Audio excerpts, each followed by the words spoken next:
Kenapa mas? Depan kan ada makam. Kalau lewat di Klakson. Di depan Berapa sini. kali mas? sekali. Sekali aja. Di depan sini ada makam. Iya, depan sini. Oke Mas. Siap. Makasih ya mas. Makasih mas. Nah tadi aku sempat nanya mas ke salah satu warga juga yang ada di sini, utamanya berhubungan dengan sosok Sumala ataupun Mbah Danyang. Gini ya mas, orang-orang kampung sini itu nggak berani menyebutkan namanya. Kami biasa memanggil Simbah Danyang. Aku sebelumnya minta maaf ya mas. Iya, Aku kalau masa nggak tahu gitu. Iya. Kenapa ya mas? Kenapa ada hal-hal larangan seperti itu? Jadi begini ya mas, sebelumnya itu saya mau ngasih tahu sampean dulu kalau semisal setelah ini ada apa-apa saya tidak berani bertanggung jawab gitu.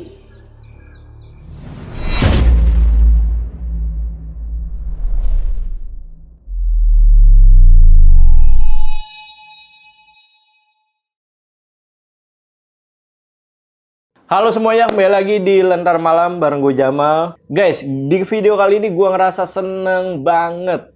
Karena pertama, segmen telusur yang udah lama di Lentar Malam akhirnya kembali lagi. Dan yang kedua, gue seneng karena gue bisa menepati janji ke pasukan Lentar Malam. Dimana di video sebelumnya, kita pernah mengangkat salah satu mitos yang ada di pelosok desa Semarang. Dan membahas kalau warga yang ada di desa itu punya sebuah peraturan atau larangan untuk tidak keluar saat malam tiba. Dan peraturan atau larangan itu dibuat karena ketakutan dari teror sosok bernama Sumala yang diyakini masih ada sampai saat ini. Nah, di video itu gue berjanji akan melakukan penelusuran ke desa Sumala untuk mengungkap sebenarnya apa sih yang terjadi di desa ini. Dan malam ini gue akan menceritakan perjalanan Lentar Malam yang dibantu oleh Mas Cetul dan juga tim Klanara. Sampai akhirnya kita bisa masuk ke desa Sumala ini. Jadi gimana ceritanya? Mari kita bahas di segmen telusur by Lentar Malam.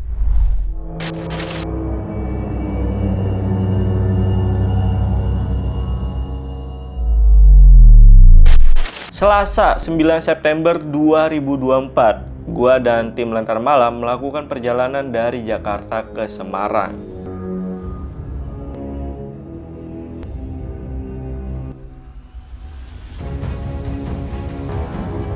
Nah, sebelumnya kita memang udah janjian guys sama Mas Cetul dan juga timnya dari Klanara untuk ketemu di penginapan yang sudah disediakan. Singkat cerita, kita sampai sana malam hari dan langsung meeting untuk ngebahas rute perjalanan ke desa Sumala dan apa aja yang kita bakal lakuin di sana.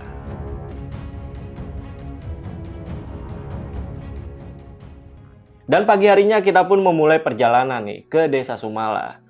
Dan ternyata lokasinya itu emang jauh banget dan terpelosok. Tapi jujur, pemandangan alam sepanjang perjalanan menuju desa Sumala ini itu bagus banget guys. Bagus banget desanya, lihat.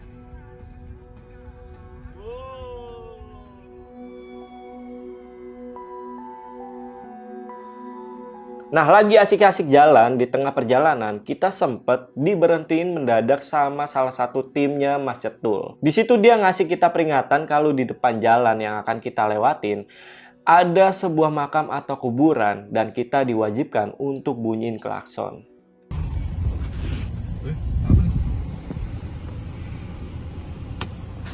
Kenapa mas? Di depan kan ada makam. Kalau lewat di Klakson. Di depan Berapa sini. kali mas? sekali. Sekali aja. Di depan sini ada makam. Iya, depan sini. Oke Mas. Siap. Makasih ya mas. Makasih mas.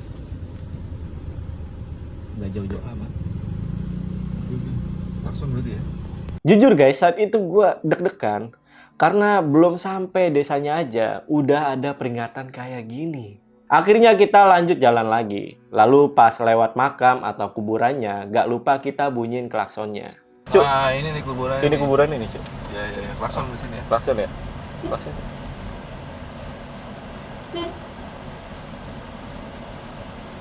Permisi. Nah, setelah 20 menit kemudian, akhirnya sampailah kita di Jalan Setapak yang diketahui kalau jalan ini adalah jalan menuju Desa Sumala. Dan lagi-lagi di sini kita mengalami masalah guys. Jadi mobil yang kita pakai nggak bisa masuk ke desa itu. Nah, ini kayaknya nggak bisa masuk nih mas. Bisa sih kalau dipaksain, cuma mobilnya bakal Iya, nyangkut. tadi kita udah nyoba ke sana, tapi nyangkut. hasilnya begini guys. Udah parah banget bannya juga. Nyangkut-nyangkut. Nyangkut-nyangkut tadi ya. Heeh. Ini paling opsinya kita naik motor paling ya. Naik motor, kita naik motor karena ini masih lumayan jauh ya. Ini sebenarnya mobil bisa, cuma ini terlalu rendah. Iya, iya. Clearance-nya ya. Betul betul. Jadi naik motor, ntar kita ngelewat jalan setapak lagi Bang Jamal. Jadi Oke. ya siap-siap kita rock and rollan nih. Demi kalian guys. Ya. Demi kalian. Kita akhirnya terpaksa masuk ke dalam pakai motor dan sebagian tim ada yang jalan kaki.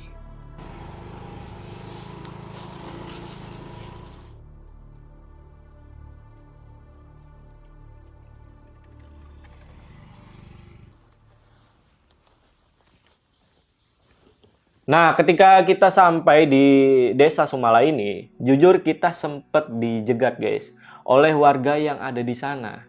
Karena mungkin ya mereka ngelihat kita ramai-ramai membawa peralatan kamera dan segala macam. Di situ mereka juga melarang kita untuk mendokumentasikan apapun yang ada di desa tersebut. Ya akhirnya kita mencoba untuk negosiasi, bahkan kita sempat dibawa ke rumah tetua desa. Bahkan sempat ada selisih paham juga. Tapi untungnya kita diizinkan masuk dan kita juga diizinkan untuk interview beberapa warga yang ada di desa sana. Jadi guys, gue minta maaf banget ke teman-teman karena kita nggak bisa mendokumentasikan secara detail tentang desa Sumala ini. Pak, ini maaf nih kalau lancang, saya mau nanya beberapa hal terkait kebiasaan atau mitos yang ada di desa. Apakah Bapak masih menganut kepercayaan itu, Pak? Tentunya masih, Mas. Saya masih menjaga kebudayaan yang diwariskan oleh leluhur kami. Untuk warga kampung sini juga sama, masih tetap menjalankan ritual-ritual yang diwariskan oleh nenek moyang. Oh, itu seluruh warganya, hampir seluruh warganya, Mas? Iya, hampir seluruh. Oke. Kalau untuk kepercayaan ini, itu dimulainya sejak kapan, Pak? Apakah Bapak tahu, Pak? Kalau kapannya saya kurang tahu, Mas ya. Cuman ada cerita dari tentang almarhum. Itu memang kejadiannya memang terjadi. Sehingga kita selaku orang tua juga khawatir kalau anak-anak kita itu keluar malam. Iya. Terutama untuk anak-anak yang masih kecil.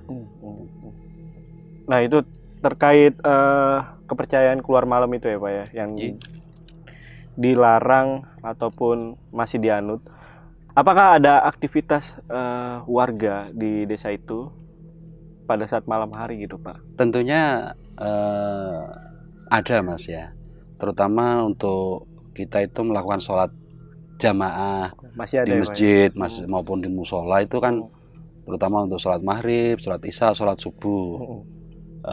Adapun kalau ada aktivitas lain, kegiatan lain di malam hari itu biasanya kita selalu melakukan beramai-ramai Mas.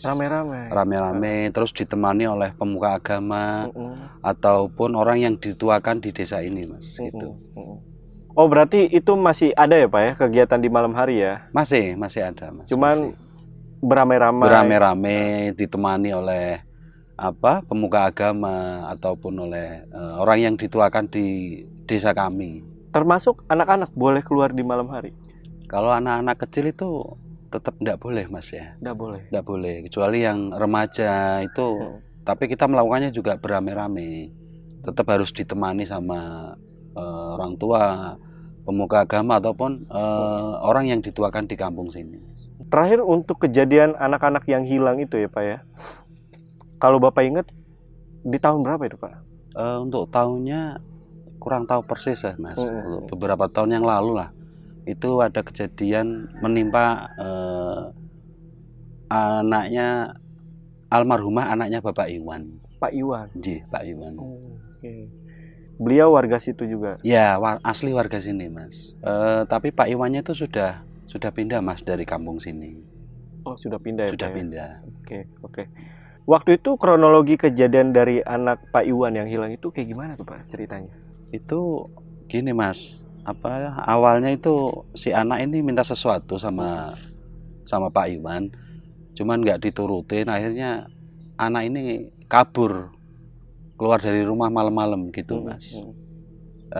Itu sudah sempat dikejar Mas sama orang tuanya, cuman sudah menghilang, sudah nggak bisa ditemukan lagi gitu. Dan beberapa warga keesokannya atau di malam itu juga udah bantu juga? Sudah Mas, sudah bantu. Tapi nggak ketemu juga? Tapi nggak ketemu juga, kita sudah beramai-ramai tapi tetap nggak ketemu. Ya. Lalu anaknya Pak Iwan ditemukan nggak Pak? Itu ditemukan setelah 2 hari Mas. Setelah warga sini ikut mencari rame-rame, 2 hari kemudian itu baru bisa ditemukan. 2 hari kemudian? Iya. Untuk kondisinya seperti apa Pak? Untuk kondisinya waktu ditemukan itu sangat memprihatinkan Mas, anaknya itu. Memprihatinkannya ini kayak gimana nih Pak? Itu saya nggak bisa menceritakan itu Mas. Nggak apa-apa Pak. Tapi terima kasih ya Pak ya. Sama-sama. Nah guys, mungkin teman-teman ada yang masih ingat cerita tentang Pak Abdi dan juga almarhum Sutrisno. Yang dimana banyak yang percaya kalau almarhum Sutrisno itu di sosok Sumala. Hingga akhirnya muncullah mitos Sumala yang dipercayai oleh warga desa ini. Nah, dari kejadian almarhum Sutrisno ini, muncullah peraturan atau larangan untuk keluar malam hari yang disepakati, dipercayai, kemudian dijalankan oleh warganya sampai sekarang. Dan gue bersama Mas Cetul mencoba untuk menapak tilas kisah dari Pak Abdi dan juga almarhum Sutrisno ini. Oh ya, disclaimer ya guys, gue sama Mas Cetul napak tilasnya itu pakai gaya santai ya guys. Karena jujur, gue agak takut juga saat itu. Jadi sepanjang napak tilas, gue berusaha untuk berkomunikasi dengan sesantai mungkin.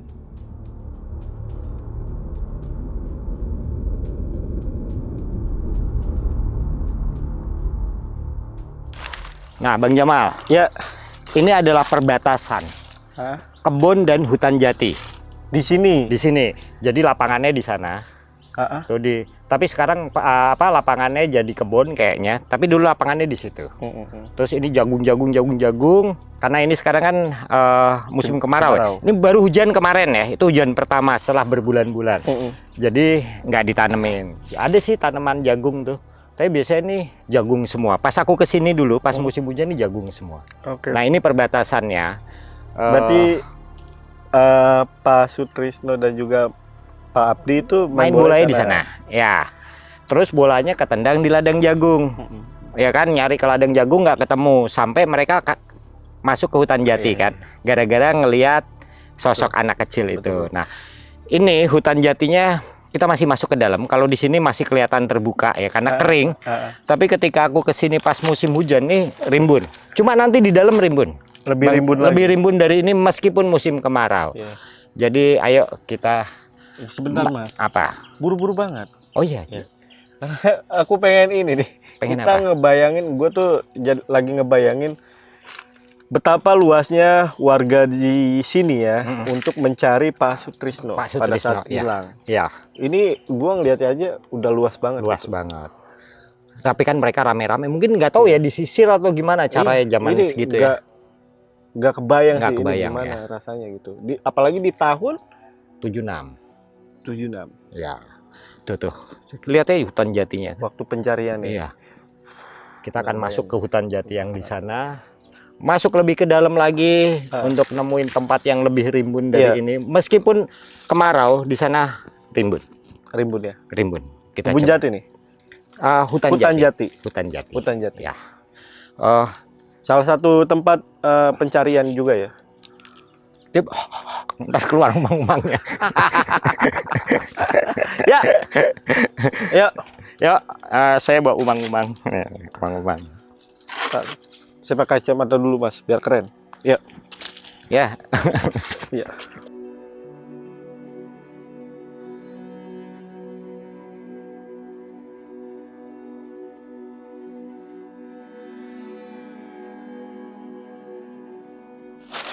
Nah, Bang Jamal. Ya.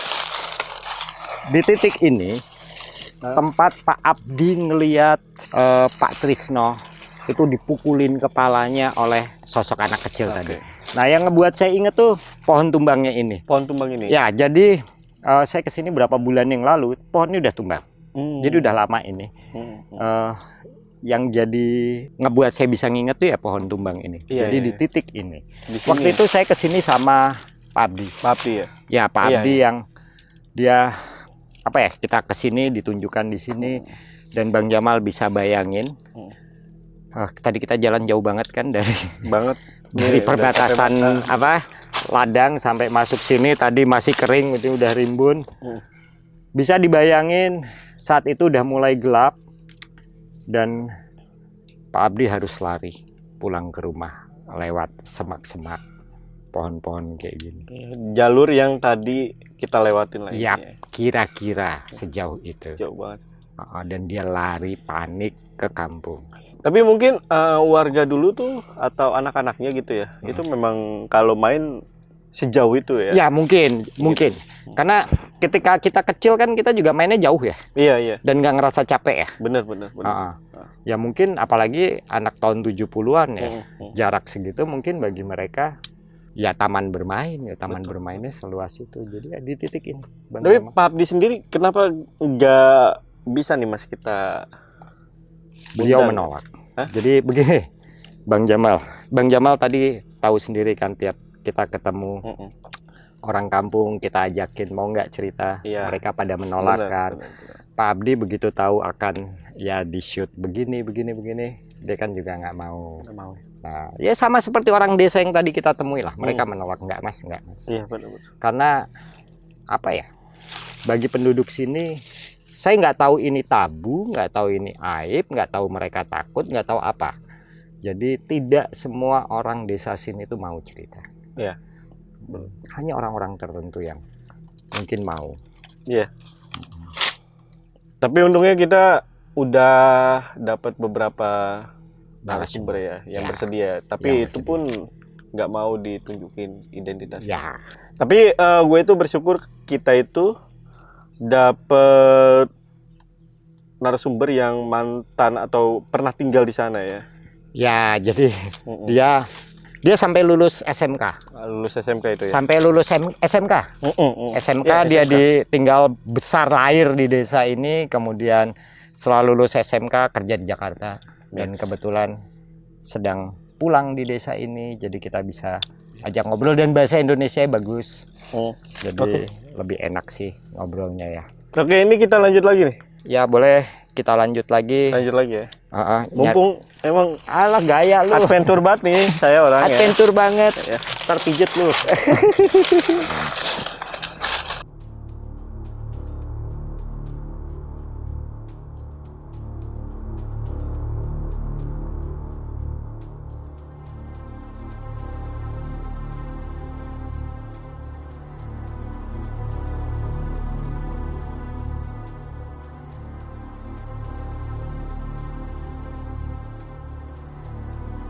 Mas Cetul, ini kenapa kita berhenti di sini nih Mas? Nah, ini tempat jenazah Sutrisno ditemukan. Oh, yang dimaksud jurang ini di sini? Ya, nanti tadi kan kita sudah ke mana? Ke tempat Sutrisno yang Abdi ngelihat Sutrisno. Nah, tapi jenazah Sutrisno ditemukannya justru di sini, di jurang ini. Di jurang, bukan di lokasi tempat Sutrisno. Jadi ini lumayan vertikal. Siapa fotografer coba deh. Lu begini, gua pegangin. Yuk.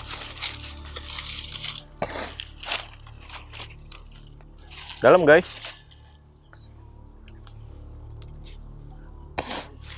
Jadi itu tadi Bang Jamal.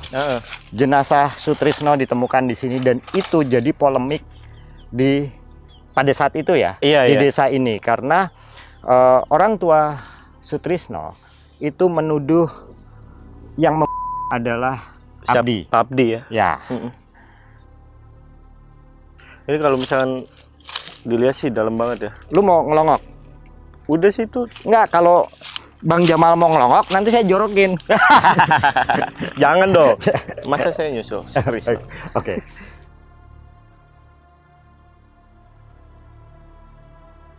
Ada yang mau disampaikan nggak? Kita ke lokasi selanjutnya aja. Oh, Oh, ya. Ini dulu sih, pengen nanya apa namanya? Oke.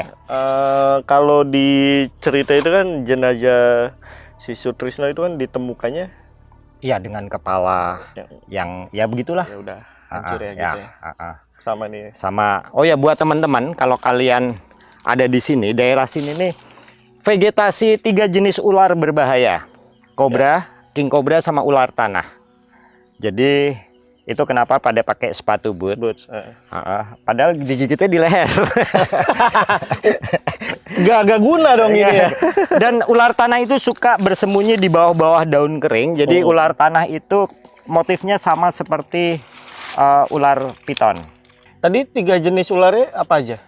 Kobra, king sama ular tanah. Oke, 2 jenis sebenarnya guys. Kobra sama king cobra itu berbeda. Oh beda. Beda, mereka beda kelas. Oh beda deh, beda kelas. Oh. Jadi kobra itu dia bisa nyemburin racun, sementara king cobra nggak bisa. Dan Tetep aja ukurannya ngeri. lebih besar. Iya, tapi tetap aja ngeri. Ya. Tetap aja ngeri. Ya. Saya juga- Selamatan nomor 1. Siap. Mas Tutul. Ya. Ini kan tempat almarhum Sutrisno ini ditemukan ya. Ritual asung saji itu pernah diadakan di sini juga nggak? Kalau orang desa biasanya, apalagi yang masih menganut kepercayaan kuno ya, meskipun mereka mungkin ada agama-agama kayak Muslim, Kristen atau ya agama modern, tapi mereka masih memegang kepercayaan kuno dengan ketika ada sesuatu, mereka pasti ngasih semacam sajen gitu ya. Mungkin sisa-sisa dari Hindu ya. Jadi ya biasanya di situ sampai sekarang aja masih kadang. Masih. Saya pernah di sini ke bawah gitu ada nggak tahu siapa yang naruh, tapi ya mungkin ya pastinya orang kampung sih. Ya, tapi untuk sekarang lagi ini ya. Nggak ada sekarang. Harus ke bawah sih untuk ngelihat, tapi males banget ke bawah. Lu aja Mas. Enggak, kalau nggak gini aja deh, kameramennya kita lemparin satu Iya, biar boleh. dia bisa ini. Pakai bagi jumping kok bisa. Tapi nggak mentul ke atas ya. Iya. Bungee jumping di bawah. Nyawanya mentul ke atas. Kayak Mr. Bean gitu. Ayo ke Ya. lokasi selanjutnya. Oke.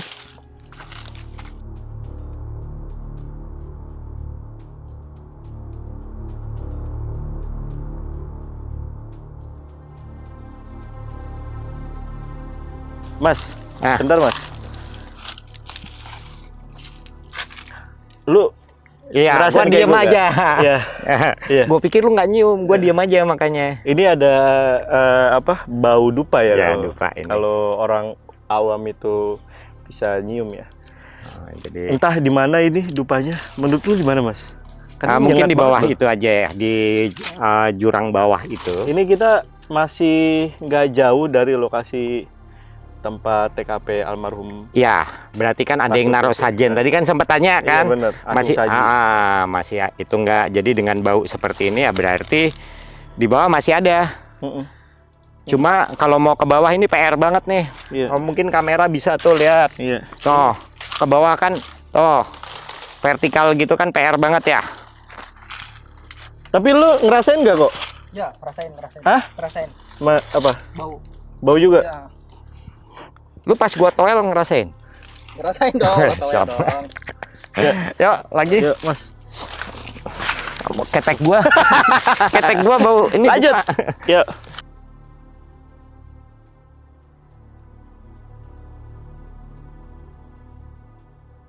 Nah ini Mas, ini kita ada di mana? Nah, ini kita ada di mulut, di depan mulut gua ya, nggak di mulut guanya. Nanti kita akan ke situ. Jadi lihat tuh, ada sajen. Dan ini sepertinya barusan dibersihin karena biasanya sisa-sisa sajen tuh banyak. Dan karena masih asap, ini baru. Mungkin sisa-sisa sajennya dibersihin sama yang naruh ini, Iya. mungkin ya. Ini baru banget loh. Ini baru banget itu masih ada asap. Boleh teman-teman.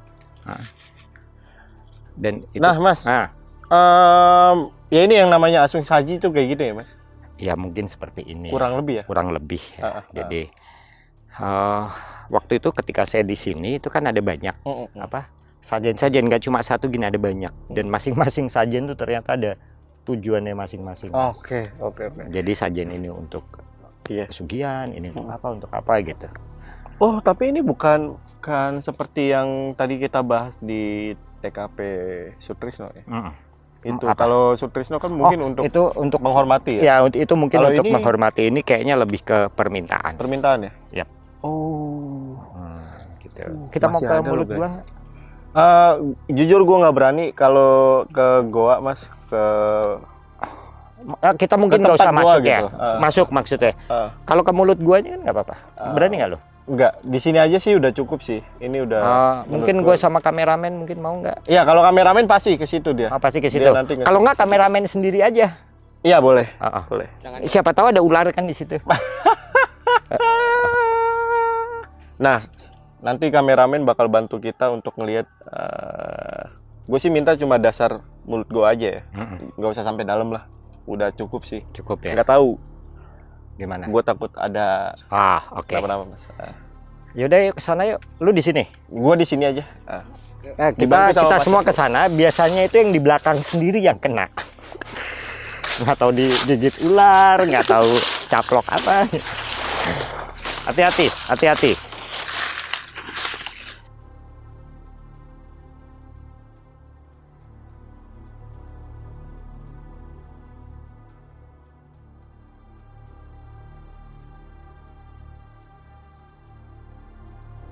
Oh, ini kalau ngelihat dari bunganya sih sepertinya udah lama ya. Tapi kalau ngelihat dari dupanya ini baru, mungkin orang yang sama ngebakar dupa lagi. Nah, ini mulut guanya. Jadi memang sempit. Kalau kita mau masuk kita harus merayap. Cuma begitu masuk nanti di dalam itu ruangannya besar. Jadi tidak sesempit ini. Jadi kita bisa ya berdiri lah seatap gitu. Oke Bang Jamal, cukup sampai sini aja, nggak perlu masuk Bang Jamal. Gue nggak berani guys. Nah, oke. Kita nggak masuk ke guanya, jadi cuma menunjukkan mulut guanya. Dan Feeling udah nggak enak. feelingnya udah nggak enak. Mas Cetul, ini kita boleh agak cepet yang di sini. Boleh, oke. Boleh Mas ya. Nanti Ya. biar kameramen aja yang ngambil sesajennya Oke. dikit. Maksudnya ngambil gambar, bukan Ngambil gambar, sesajennya. ya.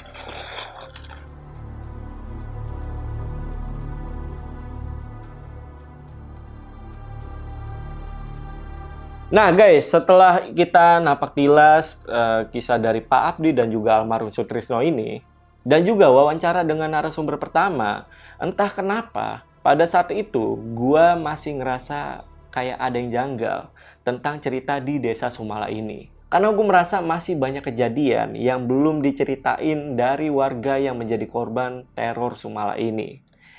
Hingga akhirnya kita mutusin kembali untuk mencari warga yang ada di sana untuk kita ajak wawancara lagi. Dan syukurnya kita mendapatkan 2 narasumber yang bersedia untuk kita wawancara. Tapi dari obrolan bersama mereka, gua juga tersadar kalau tidak ada satupun warga di desa itu yang berani menyebut nama Sumala.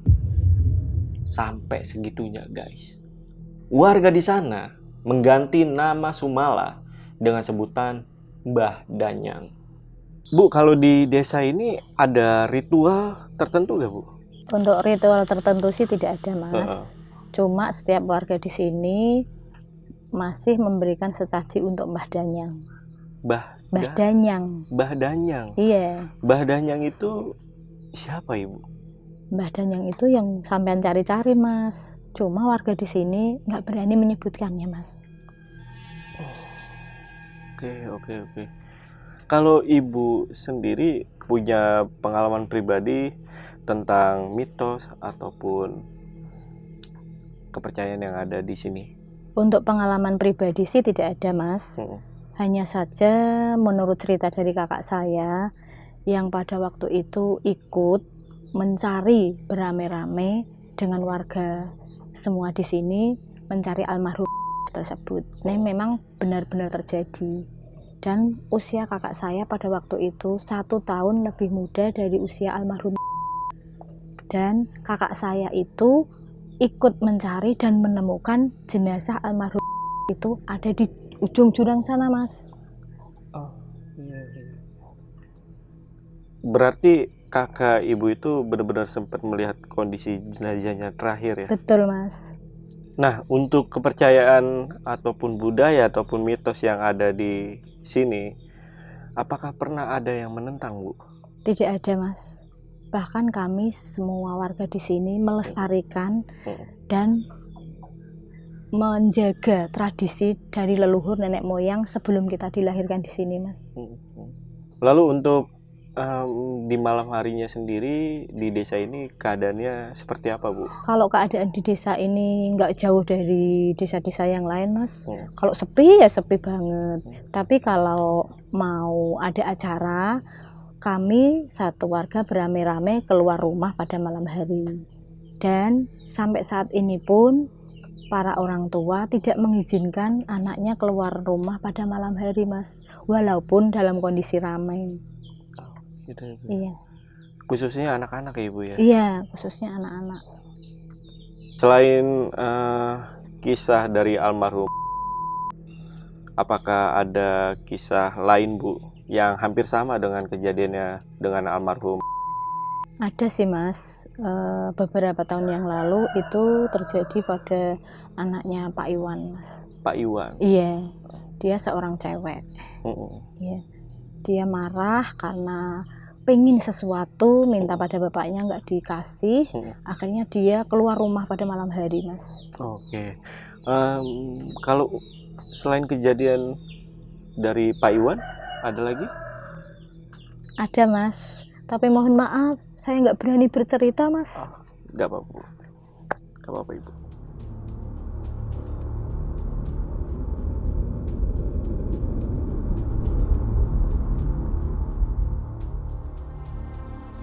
Mas Dewo, salam kenal sebelumnya, Mas. Salam kenal, Mas. Oke, Mas Dewo, kalau boleh tahu apa yang Mas Dewo tahu tentang desa ini nih, Mas? Kalau desa ini sih memang saya lahir di sini. Dari lahir sampai kurang lebih lulus SMK itu saya udah nggak di sini, Mas. Gitu. Ya, yang orang-orang tahu lah seperti desa-desa di daerah pada umumnya lah, sepi gitu kalau malam. Kalau untuk sepinya sebenarnya faktor utamanya apa sih, Mas? Gini ya, Mas, kalau untuk faktor utamanya tuh saya sih tahu cerita dari kakek saya, bapak saya, ibu saya gitu. Memang di sini nih ada sosok yang dihormati lah, gitu. Terkhususnya dalam malam hari.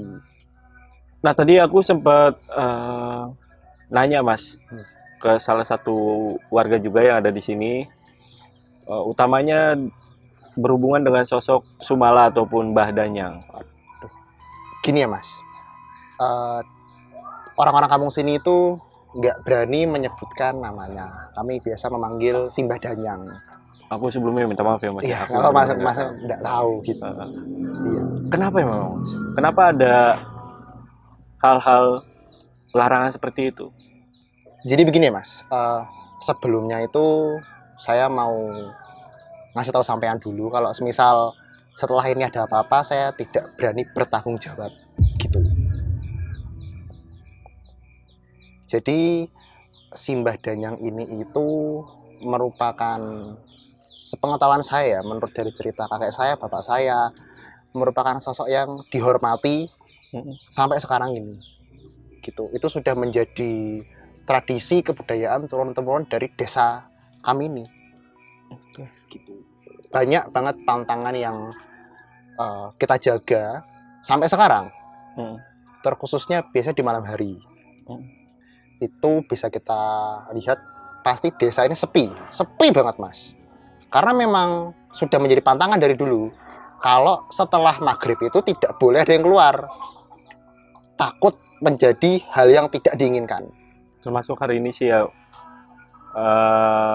yang kita lihat ya, Mas, ya memang udah mulai sepi ya, Mas ya.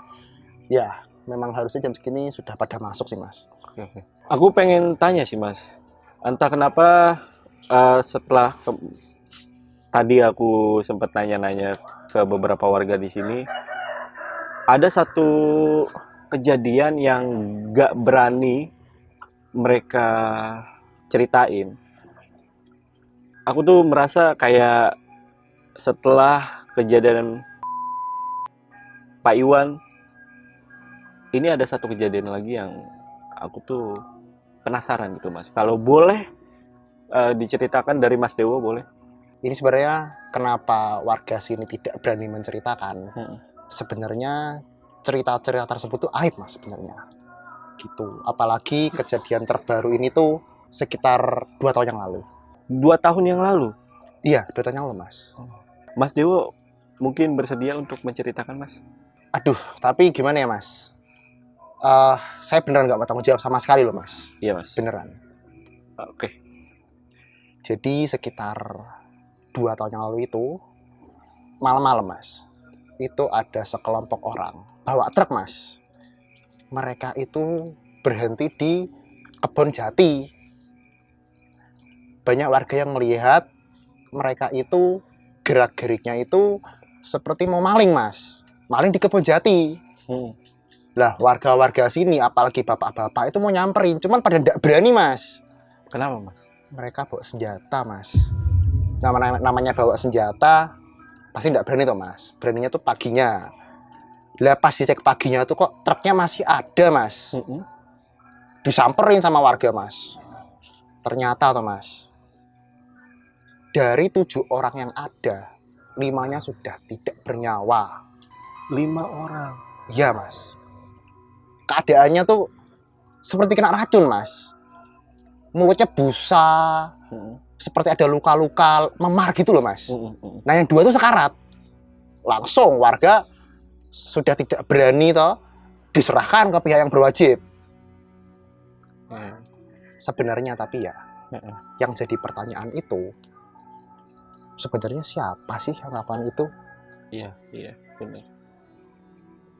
Terus yang Mas Dewo tahu kenapa? Ya kalau yang seperti cerita-cerita di sini ya Mas ya, ya kami meyakini bahwa itu ulah dari Simbah Danyang. Berarti ya memang sebagian besar yang menjadi korban itu anak kecil, tapi di sisi lain itu orang dewasa juga. Ada juga Mas. Ada juga. Karena memang apa ya, banyak banget orang asing ya, yang bukan kampung sini tuh nekat Mas. Jadi sebenarnya itu juga hukuman buat mereka yang nekat masuk ke kampung-kampung. Memang kampung kami kan cukup tertutup ya Mas ya, gitu. Karena ada pantangan, perintah, adat yang harus kami jaga. Jadi kejadian yang itu yang disembunyikan atau nggak mau diceritain? Kami menyembunyikannya tuh hanya karena kami merasa itu aib Mas, gitu aja sih. Tapi Mas Dewo, kenapa Mas Dewo mau menceritakan kepada saya nih? Ya di sini saya mau ceritakan karena sampean yang minta tolong saya buat bisa cerita Panda. Kalau saya sih tetap menjaga adat dan pesan dari orang tua, cuman saya tidak ada salahnya juga lah bercerita gitu. Toh juga yang kena sampean Mas, bukan saya. Oke Mas, ini aku tuh jadi ke-trigger nih Mas, ini jadi kepikiran sama tim juga, dan ini juga udah mau maghrib. Tapi sebenarnya Mas, kalau dari saya dan tim Lentera Malam, cerita dari warga maupun Mas Dewo tadi itu untuk bisa diambil pelajaran nih Mas. Ya, nggak ada niat apapun dari kita. Jadi ya udah, terima kasih Mas Dewo. Sama-sama Mas. Udah bersedia Mas ya, bercerita di sini ya Mas. Doakan saya selamat Mas ya. Hati-hati di jalannya Mas. Oh iya, nggak apa-apa Mas. Yuk kita bungkus yuk. Yuk, udah mau maghrib nih. Yuk. Seperti yang teman lihat, saat itu hari udah menjelang malam. Dan memang kita juga udah sepakat sama warga yang ada di sana, jika liputan ke Desa Sumala itu tidak diperbolehkan sampai malam hari. Nah, kita pun menghormati budaya atau peraturan yang ada di desa itu. Jadi kita nggak bisa melakukan uji nyali atau penelusuran sampai malam hari. Jadi gua dan tim Lentera Malam itu memutuskan untuk kembali ke penginapan. Tapi entah keajaiban atau apa, Mas Cetul dan juga tim Kelanara berhasil membujuk sosok Pak Iwan untuk kita wawancara. Dan beliau juga menceritakan apa yang sebenarnya terjadi dengan almarhum anaknya yang meninggal karena ulah sosok Sumala. Assalamualaikum Pak Iwan. Waalaikumsalam. Gimana kabarnya Pak? Baik Pak? Baik, Baik ya Pak ya? sehat. Alhamdulillah. Pak Iwan, mungkin sebelum kita ngobrol-ngobrol, Pak Iwan boleh perkenalan dan sekarang Pak Iwan tinggal di mana nih Pak? Nama saya Iwan Rusdianto. Sekarang saya tinggal di Karena aku sempat dapat informasi ya, kalau Pak Iwan itu dulunya tinggal di desa itu ya Pak ya? Bener Pak? Iya Mas. Saya lahir di desa itu Mas. Tapi sekarang sudah tidak di situ. Cuma saya sampai umur 48 tahun. Kira-kira Pak Iwan boleh cerita sedikit tentang desa itu dan apakah benar mitos yang beredar di desa tersebut benar adanya Pak? Oh jih Mas, saged. Tapi kalau mboten saged cerita lengkap Mas. Jadi di desa ini ada cerita turun temurun mengenai Mbah Danyang Mas. Tapi mohon maaf Mas, saya tidak bisa menyebut namanya. Takut kualat. Takut kualat. Dari dulu sampai sekarang penduduk desa di sini itu masih menjaga budaya turun temurun yang ada di desa ini Mas. Dimana semua orang di desa ini pada saat setelah matahari terbenam tidak diperbolehkan untuk keluar rumah, apalagi anak kecil. Niki mboten mitos deh Mas. Niki kebiasaan yang sing pun enten sejak saya belum lahir. Oke, jadi mitos itu memang udah terjadi sebelum Pak Iwan pun belum lahir gitu ya Pak ya? Leres. J.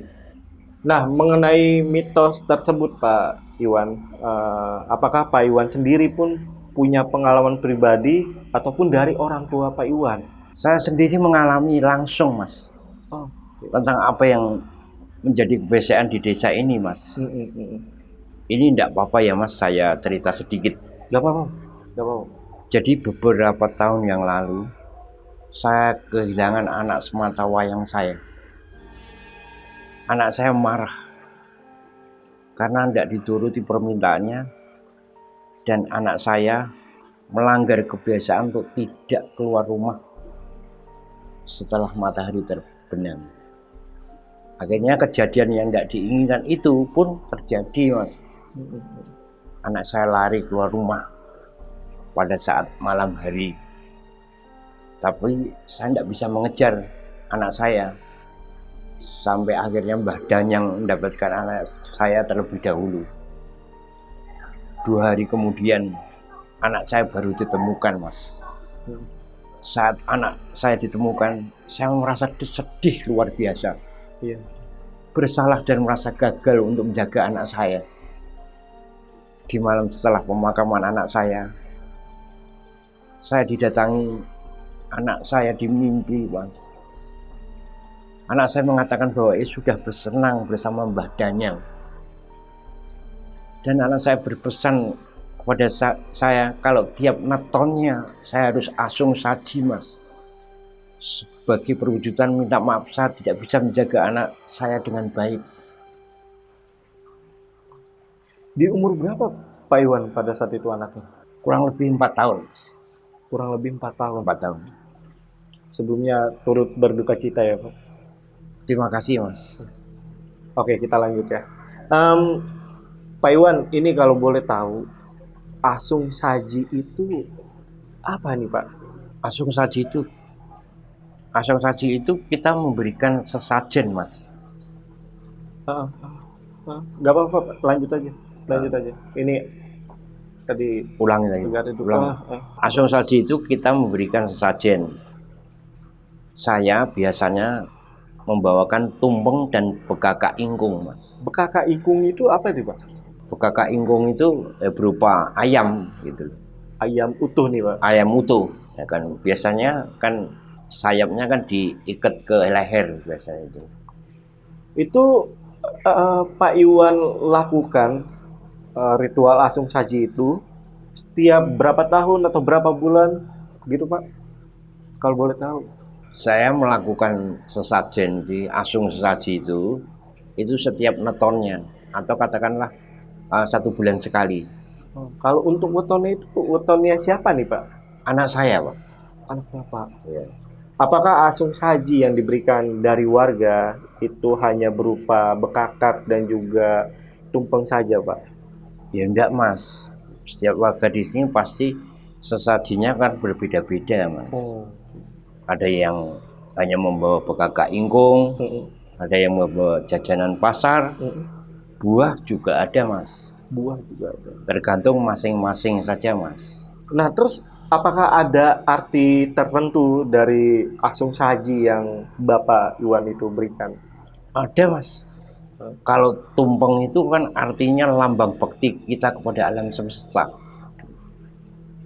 Sedangkan kalau bekakak ingkung itu untuk lambang penyerahan jiwa raga kepada Mbah Danyang.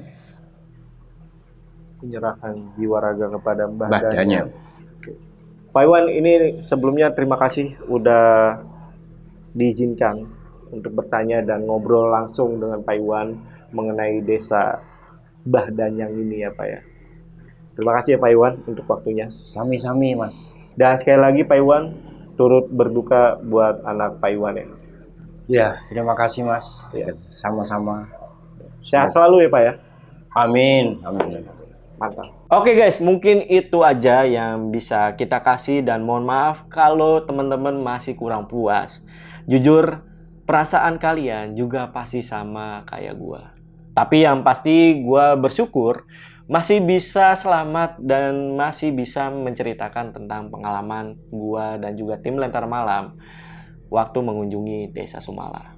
Dan terima kasih juga untuk Mas Cetul dan juga tim Kelanara yang udah bantuin kita dari awal sampai akhir. Dan buat teman-teman yang penasaran sama sudut pandang dari Mas Cetul selain video yang ada di Lentera Malam, jadi Mas Cetul juga menceritakan tentang sudut pandangnya yang lain dari Desa Sumala ini guys, di channel YouTube-nya Kelanara. Dan untuk linknya gue taruh di kolom komentar, jadi kalian mampirlah. Yaudah, gue Jamal dari Lentera Malam, izin pamit. Bye.